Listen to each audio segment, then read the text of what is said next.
When using the straight edge, you must make sure that it is tucked up tight in the corner and held flush up against the Plywerk panel.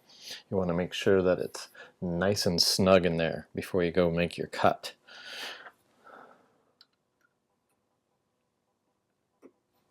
Another benefit of using the straight edge in this manner is that you eliminate the possibility of cutting or scratching the edge of the panel.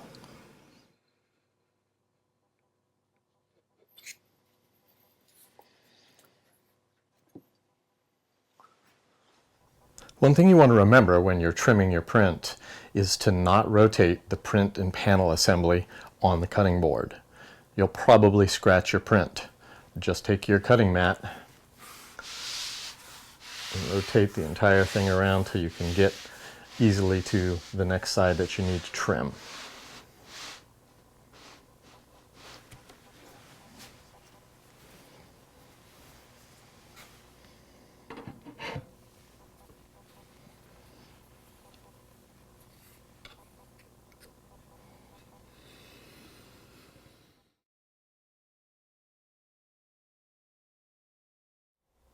In this section, we're going to talk about edge finishing.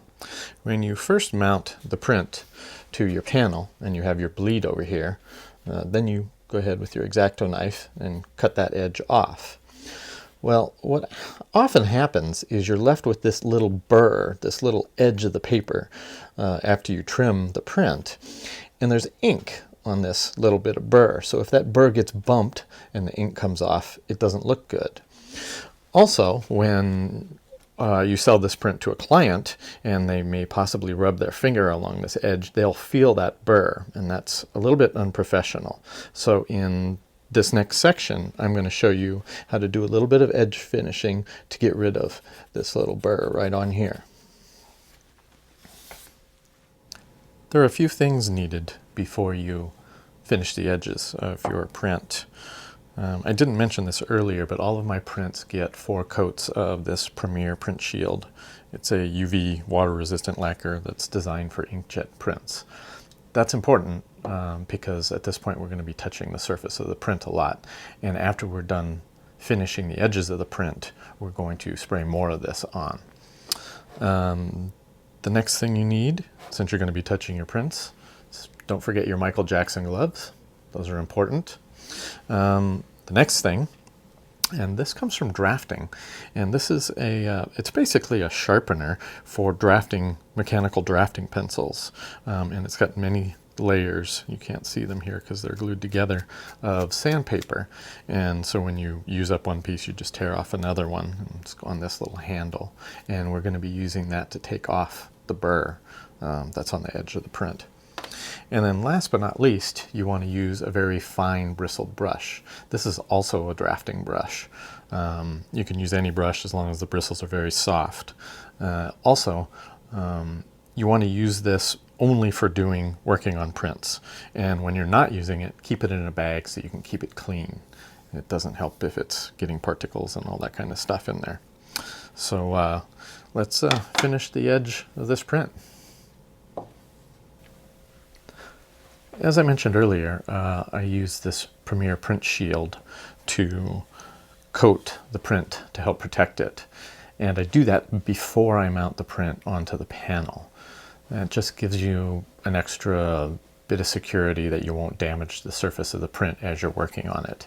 And I also, after I'm done finishing these edges, spray on more coating to protect those edges also. So basically the trimming process is just a matter of taking your sandpaper and holding it at an angle and doing like this to remove that burr. Of course, there's a lot more specifics. If it's a larger panel, you can use 2 hands to really carefully guide it. If it's, this is a client panel, they just bought a 12-inch square panel, so this is a little smaller. So if I use 2 hands and don't hold the panel, it tends to move the panel. So then in this case, I just simply go like that. Now you noticed in an earlier movie I used a straight edge when I cut the edge of the print. that leaves a little bit of a lip right here, it's basically a little bit of paper to allow me to work with. And so the first thing I do is hold this at a very, very acute angle and go over this and make sure that the paper is then flush with the edge of the panel. And then at that point, I carefully come in and remove the burr.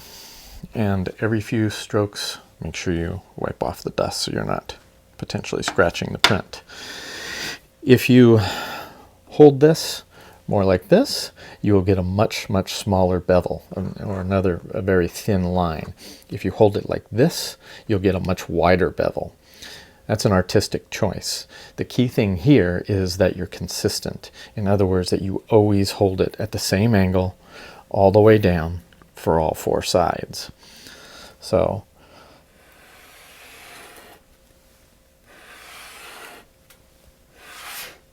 see, not holding the panel, then it moves. So got to pay attention to my own advice. Anyway, so that takes off the burr. It's flush with the panel.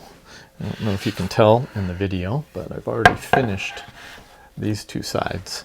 And especially with the black and white, it gives a real nice touch. You have this fine white line around, kind of like a fine white line border around the print. And it makes for a very nice appearance.